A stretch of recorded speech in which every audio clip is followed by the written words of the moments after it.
प्रकृति की गोद में एक चांद। ये रत्नागिरी जिले का आखिरी गांव है चौरवने कहते हो। इसके पास में लाइव एकदम यहाँ हम लोग 9 दिन के लिए आए हैं माता जी के पीरियड में। तो ये नवरात्रि हम लोग यहाँ पे श्री राम वरदायनी हम लोग वहाँ निकालने वाला है। जय माता दी।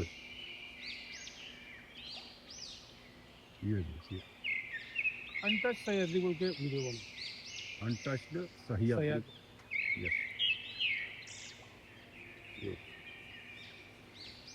Thank you.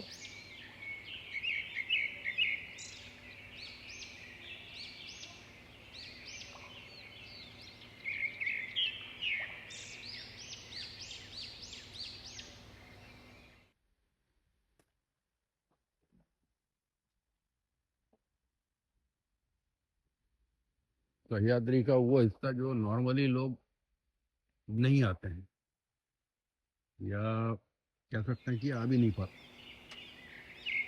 नॉर्मली अंदर लोनावाला खंडाला लोनावाला खंडाला तक जो है सह्याद्री लोगों ने देखा हुआ है। उनके लिए सह्याद्री अगर वास्तव में देखना है तो ये है गांव के बीच मस्त छटा।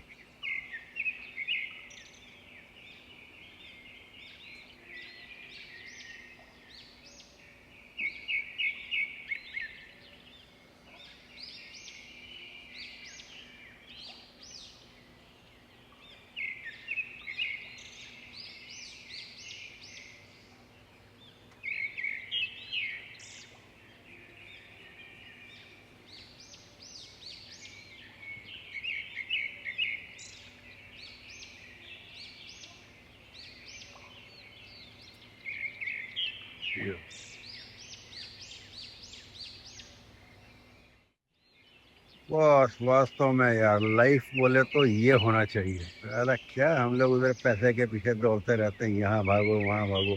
न मन का चैन, न शरीर को आराम, न परिवार को शांति। सब चीज़ों के पीछे भागते रहते हैं। और यहाँ देखो आप, ये बिल्कुल एक अछूत एरिया कह सकते हैं आप इसको। सह्याद्री पर्वत श्रृंखला महाराष्ट्र कोंकण एरिया में चिपलून से करीब 45 किलोमीटर दूर हूँ मैं भी। अब ये प्राकृतिक झरना, ये ठीक है, इससे खाली पेट नहीं भरता है, लेकिन एक बहुत प्यारी चीज़ ये कि यहाँ पे पास में गांव है और उन लोगों को देखने के बाद लगता है कि पेट बहुत आराम से भरता है और मन भी भरा रहता है। वो जो अधिक से अधिक की जो चाह है, हवस है, उसके लिए ज़रूर परेशानी है।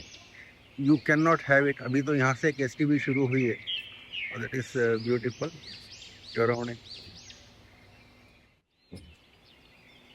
ब्यूटीफुल एसटीवी है स्टार्ट। बहुत कम लोग हैं इसमें, हालांकि अभी कल ही शुरू हुई है ये। पर it is a beautiful, very nicely start. Cautiously turn करना पड़ता है क्योंकि जगह छोटी है, तो गाड़ी वगैरह ऐसी ना आए कि किसी को परेशानी हो। It's a beauty of nature.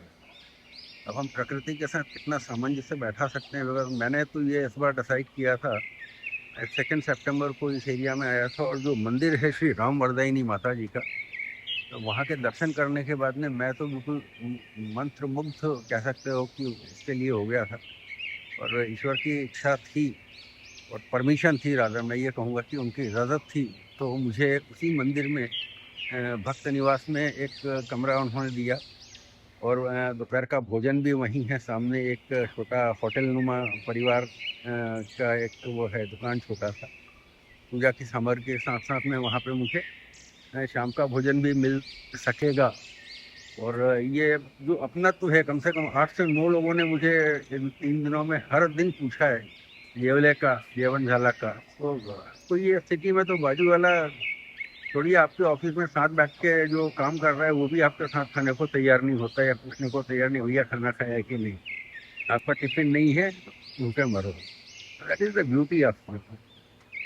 मैं तो मतलब मुझे कहना चाहिए कि ईश्वर की बहुत बड़ी मेहरबानी है कि मैं रिटायरमेंट के बाद में कम से कम इन आनंद के पलों का साक्षी हूँ।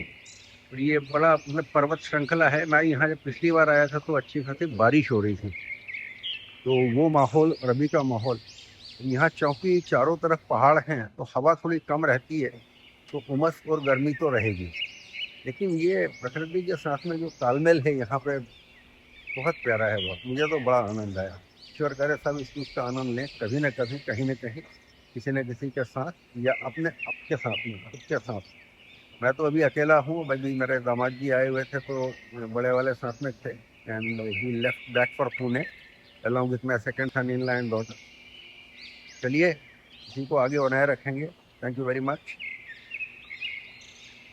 ये जो पगडंडी है, ये पगडंडी श्री नागेश्वर महादेव के जो मंदिर है पहाड़ के ऊपर, वहाँ जाने के लिए है।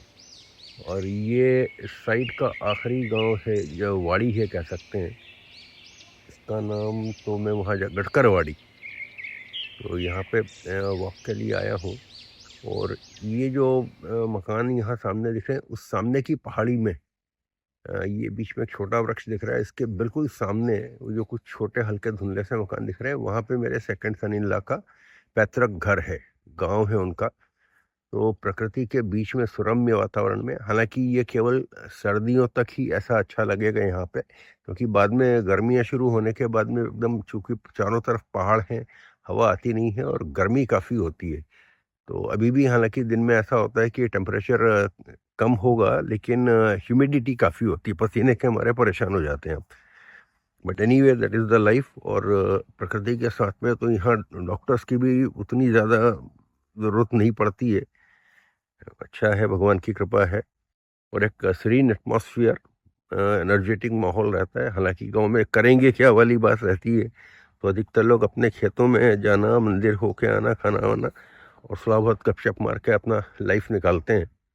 अब ये देखिए, अभी बिल्कुल शांत माहौल में, बिल्कुल छोटे छोटे एरिया में पॉकेट्स में बनी हुई वाड़ियाँ होती हैं। जहाँ ये 300 जनसंख्या पार कर जाते हैं, वो वाड़ी को गांव में कन्वर्ट कर देती है गवर्नमेंट। तो ये अभी वाड़ी है।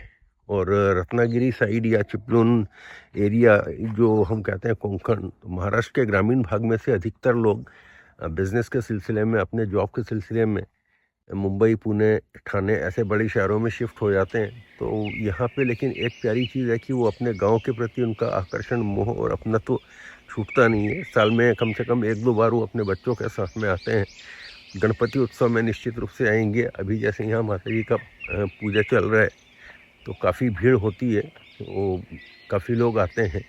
अदरवाइज शाम को केवल मंदिर में जो ग्रामस्थ लोग रहते हैं, कुछ लोग माता जी के पास में, उनके अलावा कोई भीड़ भड़क्का नहीं होता है। लेकिन दिन में तो बाप रे, कल करीबन 1000 लोग के आसपास आए होंगे कम से कम। और मंदिर की तरफ से भोजन व्यवस्था भी है, तो वो लोग अपना भोजन भी यहाँ पे प्रसाद के रूप में देते हैं। भरपेट खाइए जितना खाना है। तो ब्यूटीफुल, मुझे तो ये लगता है कि ईश्वर की कृपा है कि I can enjoy that. Thank you almighty, thank you very much dear.